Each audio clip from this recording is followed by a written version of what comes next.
1818, o mundo literário. Naquele ano, Mary Shelley lançava Frankenstein. Em 2025, a Netflix trouxe a nova versão cinematográfica da história, que fala de amor, fala de vingança, solidão e perdão. Afinal, quem é o monstro deste enredo? Eu sou Beto Ribeiro e este é o especial Dica de Filmes. Olá, sejamos todos muito bem-vindos. Só não deixe de se inscrever, curtir, compartilhar, ligar sininho, marque nas suas mídias sociais, marque a todos nas mídias sociais. Se puder, seja membro, se puder, tá tudo certo. Deixe também comigo até o final dessa dica de filme bonito, filme muito bonito, muito bem produzido, chamado Frankenstein, que está na Netflix, estreou agora e que promete arrebatar Oscars e tudo mais, e com todo o seu merecimento do que pode ter vindo por aí. Mas por que eu resolvi falar desse filme? Porque o Frankenstein, nesse filme principalmente, eu achei de uma beleza estética e de pensamento que é muito legal, é que ele traz pra gente a trajetória do perdão,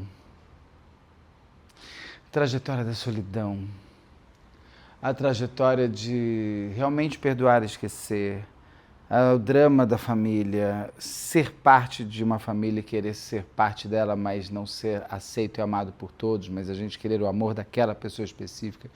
O filme é de uma beleza, o filme é de uma delicadeza. O ator que está fazendo o Frankenstein, aquele gato que faz Euforia, fez o Barraca do Beijo. Para mim, ele nasceu do Barraca do Beijo, foi o primeiro filme que eu vi dele.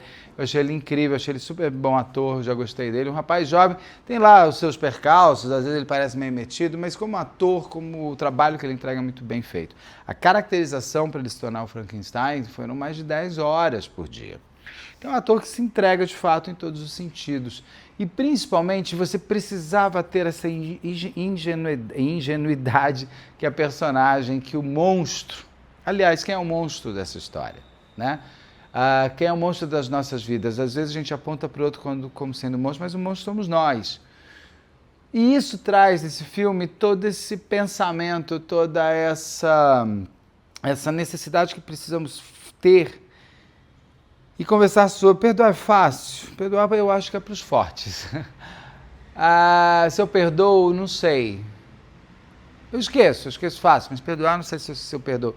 Você perdoa? Me conta já, vai me contando. Você perdoa? E perdoar de verdade, perdoar sem depois daqui 5 dias jogar na cara. Perdoar em toda a sua intensidade. Dizem que o perdão é melhor para quem perdoa do que para quem é perdoado. Mas quem sempre busca o perdão é o que quer ser perdoado.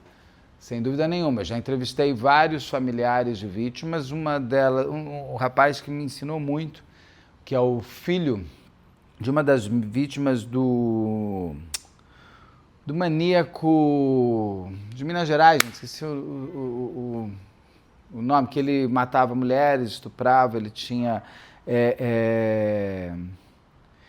Horrível a história, tem aqui no canal, vou deixar no descritivo, depois eu vou lembrar, põe aqui do lá, maníaco do... É o de Minas, que pegava pelas universidades. Mas no caso dele, quando eu entrevisto esse jovem, ainda um jovem para mim, eu falo do perdão, eu falo de como é ser... como é ter enterrado sua mãe através da morte por um serial killer, né? E aí ele fala para mim que ele perdoou de fato o maníaco por conta desse serial killer, que matou vários, mas porque ele disse para mim assim... quem odeia o dia inteiro, 24 horas por dia. Quando a gente ama, mas a gente não ama o dia inteiro, 24 horas por dia, no sentido de lembrar. Quando você ama, eu te amo, e eu vou trabalhar, eu vou ver, daí eu te amo. Quando eu te odeio 100% do meu tempo. Eu te odeio. E o ódio é uma coisa muito pesada pra gente seguir em frente. O ódio é uma dor, é uma angústia, eu tô aqui falando, você tentando lembrar o maníaco do... Meu Deus do céu. E ele fala como é pesado odiar, como é pesado pensar naquele que destruiu sua vida. Que quando ele perdoou, ele falou, não vou ser amigo dele. Não me peça isso, não vou ser amigo desse cara. Mas quando ele fala, mas quando eu perdoei para eu poder viver, para eu poder seguir, para eu poder ter saudade da minha mãe e não mais o ódio de quem a matou. E é interessante, isso tem muito no filme do Frankenstein. Ai, lembrei, Maníaco de Contagem, que matava mulheres parecidas, caiu até o caderno. Caiu. É o Maníaco de Contagem, que tem aqui no canal um caso comentado sobre essa história, e tem também entrevista com esse filho de uma das sobreviventes, de uma das vítimas desse maníaco que matou diversas mulheres, mulheres parecidas com a mãe dele. Tem toda a história dele, de como ele foi preso e tudo mais. E eu decidi fazer um desfile da Insider. Você viu que eu estou gravando com esta t-shirt preta, resolvi colocar esta azul arroxada só para falar do nosso cupom BETO, que se você usar, você tem até 50% de desconto nesta semana, que é a semana Cyber Week, que fecha ali a Black Friday desse momento tão bom da gente poder comprar coisas boas com preços melhores, ainda mais na Insider. Porque, e olha, tirando se é Cyber Week, se é Black Friday, se é Natal, se não é, veja sempre a loja da Insider, porque além de novidades, eles têm sempre excelentes promoções. Tem uns kits maravilhosos, tem umas peças fantásticas que vão chegando e eu vou comprando tudo porque eu virei Menino, para de falar, o computador agora está longe, dá para mexer. Eu virei o colecionador de Insider. Não deixo nada, não sai, fica tudo comigo. Melhorou minhas malas porque elas ficaram menores e mais práticas e sempre usando uma roupa que me deixa à vontade, que eu gosto, que me sinto bem, que me ajuda a me olhar no espelho, que é bom. A vaidade é importante, a gente gostar de si mesmo é super importante. A Insider ajuda a gente, inclusive, a gostar mais da gente mesmo. Nada como a gente se olhar e falar, tá legal, tá tudo certo, né? Isso é bom. Você não precisa se achar demais e nem se achar de menos. E esse equilíbrio com a Insider, de verdade, ela ajuda, a mim ajuda. Então, não sei, passando aqui uma experiência própria dela. E ela tem essa praticidade de você poder usar as roupas a qualquer hora do dia, para onde você for, para uma festa, para o cinema, para a academia. É uma evolução, é uma revolução que a Insider trouxe para o mundo da moda. Gosto muito de verdade, uso porque eu uso e eu usava antes de a marca chegar até o canal. E é isso tudo que eu tenho para te falar. Aproveita, pega o cupom que você nesta semana tem até 50% de desconto em toda a loja e entra sempre, porque eles têm sempre grandes e ótimas novidades, cores. Tem meia, tem wear, tem boné, gente, boné é excelente, tem camisa, aquelas camisas que vocês sabem que eu adoro, que é a Future Form, eu gosto dos nomes também, que é Future. As calças são um espetáculo, Então, vai de tudo, tem shorts, tem bermuda, para mulher, porque você quer, tá lá, tá bom? Então, é isso. Mas esse rapaz, ele traz essa necessidade por ele de perdoar. Frankenstein é uma obra muito interessante de a gente entender até mesmo o universo como era. Existia uma mulher chamada, vai se tornar depois Mary Shelley, muito rica, e que estava passeando pela Suíça junto com aquele que viria a se tornar o marido dela, que é o Shelley no final. E aí eles param num castelo ali, num palácio, gente muito rica, e ela vai encontrar o Lord Byron, que é um escritor, e também um quarto elemento, que eu não lembro o nome dele, é absurdo não lembrar, porque ele é muito importante. Mas ela para, e eles formam um grupo, acho que é 1816, 17, e eles formam um grupo naquele dia, eles ficaram meio que por conta de algum problema, eles tiveram que ficar enfurnados naquele castelo, e o Lord Byron começa a falar, vamos contar histórias aterrorizantes. Isso é a história real, é de como nasce o Frankenstein. E naquela noite eles tinham um desafio de alguém construir uma história de terror. A Mary Shelley vai construir a história do Frankenstein, ela vai escrever essa história do Frankenstein, ela tinha 19 anos. Esse quarto homem que está lá, que eu não lembro o nome dele agora, ele vai escrever um livro chamado O Vampiro, que depois vai se tornar a base para o Bram Stoker fazer o Conde Drácula. Então é muito interessante que naquele dia que todos precisaram ficar juntos, nascem dois grandes personagens do universo do terror, que são Frankenstein e o vampiro. Inclusive, Frankenstein é colocado até hoje como a primeira obra de ficção científica, até porque envolve toda essa parte, porque o vampiro ele tem uma coisa mais de como ele se torna o vampiro. O Frankenstein é construído, então é um zumbi construído lá ficção científica. Então a Mary Shelley ela vem arrebatando e mudando bastante a literatura naquele momento. Com detalhe, ela vai lançar o livro, primeiro foi rejeitado por inúmeras editoras à época, e ela só vai lançar em 1818, sem o nome dela, com o prefácio do marido. Olha que mundo mais machista. Daí ela vai ter uma segunda edição, a terceira edição, que é a que mais parece, de fato, com o que a gente tem de lembrança do Frankenstein, já vai com o nome dela na frente e tudo mais, essa mulher revolucionar. Uma mulher que revoluciona ali no século XIX, mas ela só é reconhecida depois. O Frankenstein, ele tem como base, eu vou aqui às vezes fazer uma comparação, eu li há muitos anos, tá, Frankenstein, mas o filme, ele traz muitos elementos do livro, mas ele tem elementos diferentes, então às vezes eu vou fazendo uns comparativos, eu vou pegando pelo filme, porque o filme traz uma coisa muito interessante. É a primeira vez que você vai ver a história do Frankenstein, também contada pela versão do monstro, porque Frankenstein não é o monstro, ele vai passar a ser conhecido como Frankenstein por conta de ele ter sido construído e criado por Victor Frankenstein. Victor Frankenstein, ele tem uma coisa muito, no livro ele é muito mais um cientista que quer provar tal, e no filme ele é um cara que quer provar para o mundo o quanto ele é maior que Deus nessa história. Porque o Victor Frankenstein, ele tem um passado, uma história que vai se remeter a tudo que vai acontecer lá na frente. Ele era um garoto muito amado pela mãe e muito abusado pelo pai. Não sexualmente, mas abusado psicologicamente pelo pai. O pai, ele era um estúpido com o menino, nunca deu amor para o garoto, muito rico, todos eles muito ricos. A infância dele seria na Suíça, porque ela inclusive estava na Suíça quando ela constrói a história. No livro, tudo acontece lá para 1820, 12, 13, sei lá, 1820. No filme é 1850, na Guerra da Crimeia, ali com a Rússia e tudo mais. Mas tudo bem, não muda muita coisa, só se justifica mais como ele consegue acesso aos corpos. Os corpos mortos que vão construir o Frankenstein. Então o Victor Frankenstein é um garoto que vem de uma família muito rica, parece que esse sobrenome existe de fato, de uma família muito rica ali na região onde a Mary Shelley estava quando ela escreveu a história do Frankenstein. Ele então vai crescer, ele vai ter um irmão com quem ele tem uma relação de adoração ao irmão, mas ao mesmo tempo de afastamento. Os pais vão morrer por N motivos, no livro o pai morre depois, no filme morre antes. Mas o fato é que o abuso que ele sofre na infância o torna um homem muito amargo com relacionamentos humanos.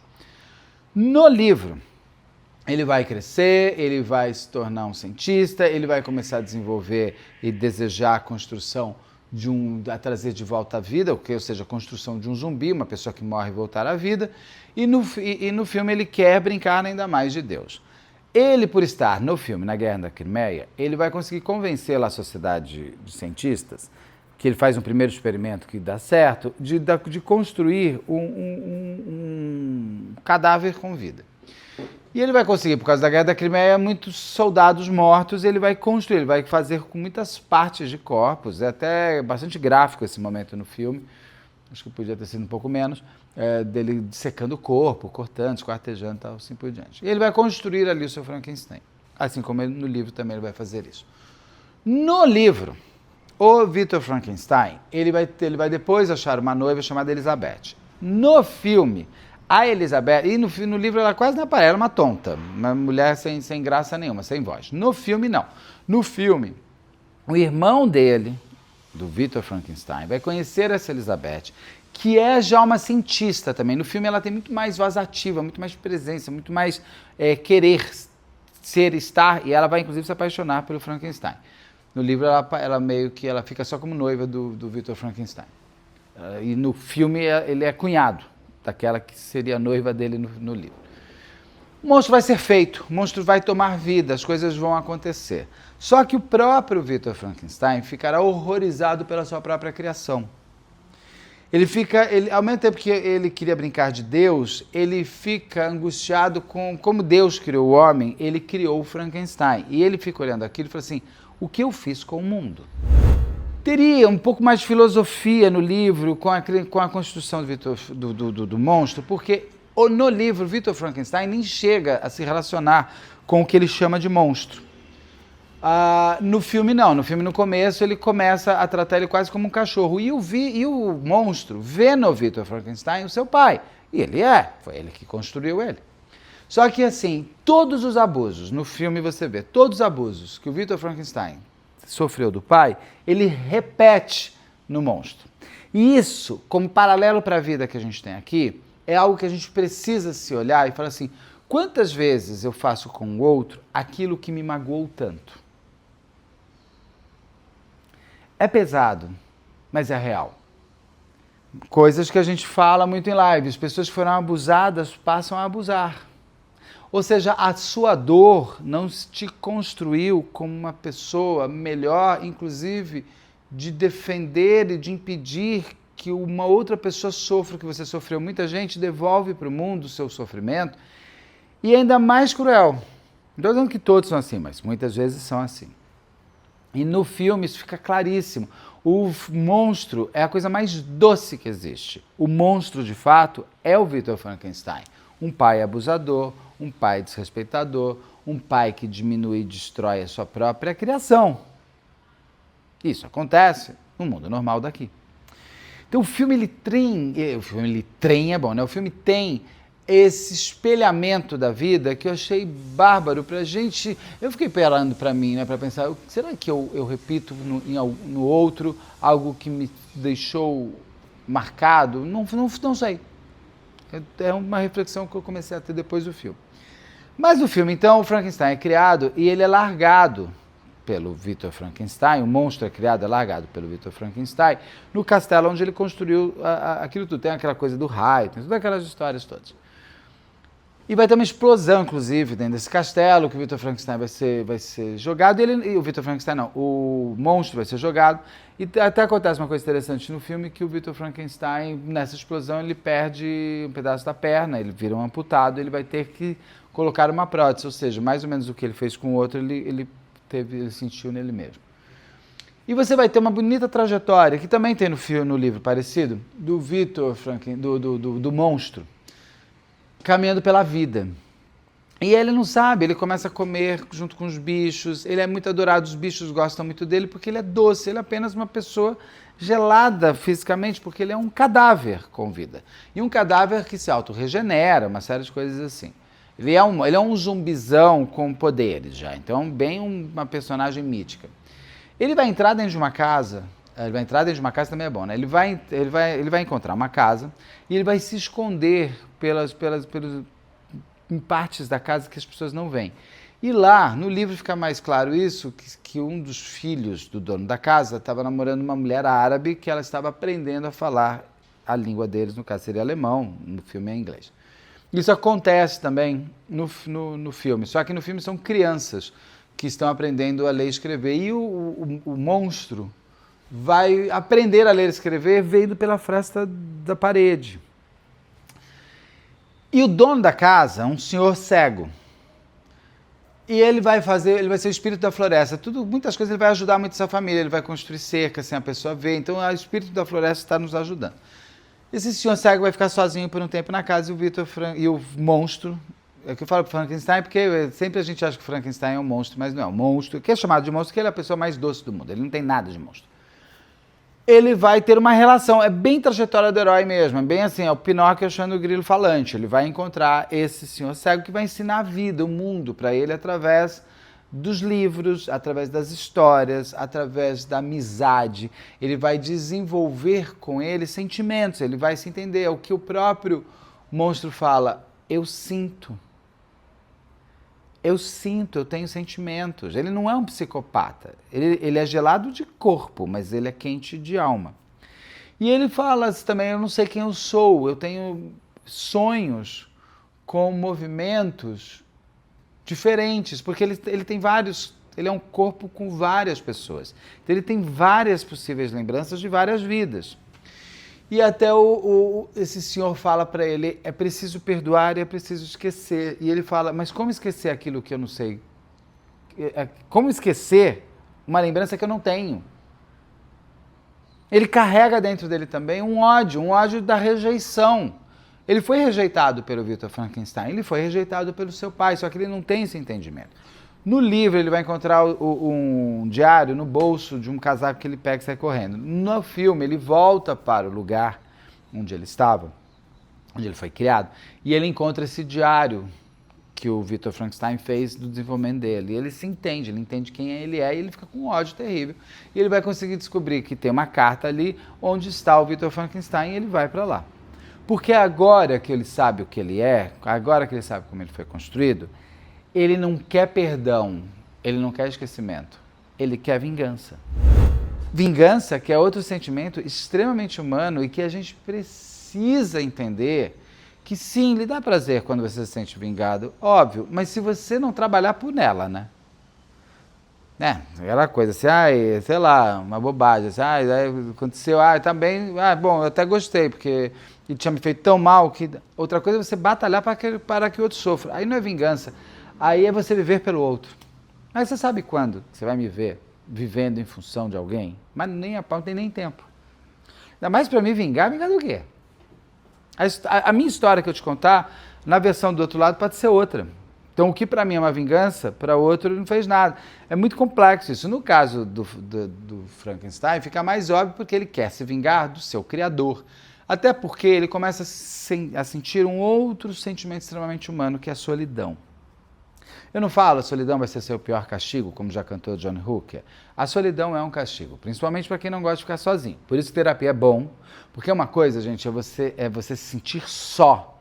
Outra coisa é você estar sozinho por um tempo. Então, assim, você ser solteiro não significa você ser só. Você ser solteiro significa que você não está casado nem namorando, mas você tem seus amigos, você tem você mesmo, você gosta de ir sozinho ao cinema, você gosta de jantar sozinho. Ser sua melhor companhia ainda é uma das melhores curas para a solidão, porque ninguém, aliás, vai querer casar com alguém que é dependente, codependente emocional. Você não casa com uma pessoa para ela preencher o seu... Porque essa história de metade, eu sou metade, quando você se coloca como metade, ferrou, porque se você é metade, você nunca vai ser inteiro. Se eu não sou inteiro, eu nunca serei nada. Isso é uma besteira, é bonito em música. Alma gêmea é nada. Tem que ter alma gêmea, você tem que ter parceria. Você tem que ter sua alma completa. Você não pode namorar ou casar esperando que assim você seja inteiro. É chato demais você ter que namorar uma pessoa que tem uma dependência em cima de você, seja financeira, emocional e tudo mais, porque assim, você tem que ser inteiro em todos os sentidos. E no caso do monstro, ele vai se sentir sozinho porque ele é único. Não existe nenhum outro como ele. E ele vai querer uma companheira. No filme fica um pouco mais aberto, se é companheiro ou companheiro. Fica mais assim, né, aquela coisa, eu quero uma pessoa. No livro, ele quer uma mulher mesmo, quer uma namorada. E ele vai, então, o Frankenstein, o monstro, vai atrás do Victor Frankenstein, descobre que ele está ali, no filme ele está no casamento do irmão, que vai casar com Elizabeth, no livro ele vai estar na casa dele. Quando ele chega no filme, nesse lugar que vai ser o casamento do irmão do Victor Frankenstein, vai acontecer uma coisa, o monstro vai encontrar com a Elizabeth, que é apaixonada por ele. Ela é a alma gêmea dele. Ela encontra com ele, ela fica emocionada, e no filme, que ela teria que casar com o irmão do Victor Frankenstein, quem mata a Elizabeth no filme é o Victor Frankenstein, e joga a culpa no monstro. No livro, não. No livro, quem mata a Elizabeth é o monstro. Aqui você vê o quanto que o monstro é o Victor Frankenstein, porque ele, além de tudo, é um covarde. Ele mata sem querer a cunhada e ele não fala a verdade, ele aponta para o monstro. Fala, olha o que ele fez. O monstro, no filme, acaba, para se defender, ele bate, joga o irmão do Victor Frankenstein, ele bate a cabeça e vai morrer. E o irmão fala, o monstro aqui é você, para o Victor Frankenstein. Ele falou, não é ele, é você que é o monstro. No livro, quem mata o irmão do Victor Frankenstein também é o monstro. Aqui vai entrar num ponto que ele vai começar a pedir uma companheira. E o Victor Frankenstein, no livro, fica menos óbvio e no livro fica mais claro. O Victor Frankenstein não quer mais entrar em contato com esse universo por onde ele foi brincar de Deus, porque ele tem medo, no livro fica mais claro isso, ele tem medo de construir o fim do mundo. Ele tem medo de ter construído um animal que vai acabar com todos, porque ele fala no filme, você quer o quê? Uma namorada, uma mulher, o quê? Você quer... Para quê? Para depois procriar? Sim, porque se você começar a procriar e começar a ter monstrinhos, eles são muito mais fortes do que a raça humana, eles vão dominar o mundo, não adianta. Eles se regeneram, não existe morte, eles são eternos. No livro não fica tão claro isso, mas no filme fica. Eles são zumbis, eles têm a eternidade. Nada nele, ele explode e tudo volta. Só nunca apareceu ele sendo esquartejado. Se vai voltar, vai crescer corpo lá Deadpool. Mas mas no filme fica, ele não tem finitude, ele é eterno. E ele fala, eu não quero. No filme, no livro, ele chega a montar o corpo da mulher monstro do coisa, mas ele não leva a cabo. No filme, ele nem chega a montar o corpo. E você vai ver no filme, primeiro a história sendo contada pela visão do Victor Frankenstein, depois a história sendo contada pela visão do monstro. A visão do monstro é tão triste, tão humana, tão humana, em toda a sua complexidade, ela é a mais humana de todos. E é onde nós trazemos essas conversas sobre esses sentimentos todos, perdoar, como não perdoar. Daí no final do filme, porque tudo começa no livro, com um capitão de um barco que está congelado, em algum ponto lá do mundo, e eles ouvem um barulho e eles pegam o Victor Frankenstein caído assim no meio do gelo. Eles trazem esse Victor Frankenstein e o Victor Frankenstein começa a contar para o capitão a história dele. O capitão começa a escrever cartas, inclusive, para a mulher dele. No filme isso vai aparecer, porque o Victor Frankenstein começa a perseguir o monstro, e o monstro gosta dessa perseguição. Eles saem pelo mundo. Até que nesse momento ele vai encontrar com o Victor Frankenstein, eles vão se explodir, vai ter um monte de coisa e tal, e ele vai cair, o Victor Frankenstein, nesse barco. E no barco ele vai contar toda a história como tem no livro, para esse capitão, só que dessa vez você vai ver também o monstro contando toda a história para o Victor Frankenstein, para o capitão. O Victor Frankenstein vai morrer. Aqui tem muito spoiler, tá? Não tem como, eu vi o livro, ele é de 1812, 18, não rola, né? Você tem que ter lido. Mas no filme é muito bonito porque o embate final dos dois, quando o monstro termina de contar a história dele, o Victor Frankenstein pede perdão. Pede perdão como um pai. Pede perdão por não ter amado seu filho. E ele fala, o monstro aqui sou eu. E ele diz, carrega o meu nome, pode carregar o meu nome. Por isso que o monstro passa a ser conhecido como Victor Frankenstein, porque ele vai carregar o nome do pai que o criou para sempre. E a gente vai chamar o monstro de Frankenstein, sendo que o Frankenstein, na verdade, é quem o criou, que é o Victor Frankenstein. Ele vai se tornar a persona do nome, mas não a persona do que é. E aí ele vai sair, ele vai empurrar o navio vai embora, e ele vai sumir no gelo. Você não tem fim. O monstro ele ficou eterno. Está por aí até hoje nessa história. E esse filme traz essa reflexão do quanto que a gente pode ser o monstro na vida de uma pessoa e até que ponto nós somos o real monstro de quem a gente aponta para o outro. Perdoar e esquecer, ele fala, né? Forgive and forget. São dois verbos em inglês perfeitos que têm que se unir. Em português é mais complexo de você falar perdoar e esquecer. Tem gente que perdoa e esquece, tem gente que não perdoa, tem gente que não esquece, mas perdoa. Aí a complexidade do perdão é o completo do sentimento. Você não tem como perdoar e não esquecer. Você tem que esquecer, porque senão você vai ficar jogando na cara do outro daqui de 5 dias. Eu perdoei ele. Perdoa nada, você está ali, da primeira briga você está jogando na cara dele de novo. Então isso não é perdão. E perdoar é um interno. Eu acho muito complexo. Perdão eu acho um verbo muito difícil de conjugar. Somente quando você precisa perdoar, porque o outro te magoou demais. Daí você pergunta, por que você me magoou? Se você não tivesse magoado, não tinha que ter te perdoado. Não dá para pensar antes? Porque depois que inventaram a palavra desculpa, tudo fica mais fácil também, né? Então, a gente precisa entender também toda essa coisa. A solidão, que é outro elemento muito forte, do quanto que ele quer conversar com alguém. E como ele é um monstro aos olhos de todos, ele não tem ninguém que a única pessoa que o reconhecia como alma boa que ele tinha é Elizabeth, no filme. Nos outros não tem. Quando ele está na casa daquele senhor cego, vão entrar uns lobos e vão em cima desse senhor. Ele salva esse senhor, mas ele vai acabar morrendo. Quando ele morre, chegam os filhos desse senhor e acham que ele é um monstro. Foi ele que fez tudo, porque ele visualmente é um monstro. Isso também tem uma outra história, né? A gente julgar o outro pela aparência. A gente não pode. Aparência não é nada no que é um ser humano de fato. Então, essa é a história do filme Frankenstein. Espero que vocês tenham gostado. Assista. Ele é um filme bastante emotivo, bastante emocional e bastante reflexivo. no que nós somos de humano. O quanto que o monstro é humano e o quanto que o humano é o monstro. Então é isso, espero que vocês tenham visto. Até já, tem vídeo todo dia. Até daqui a pouco.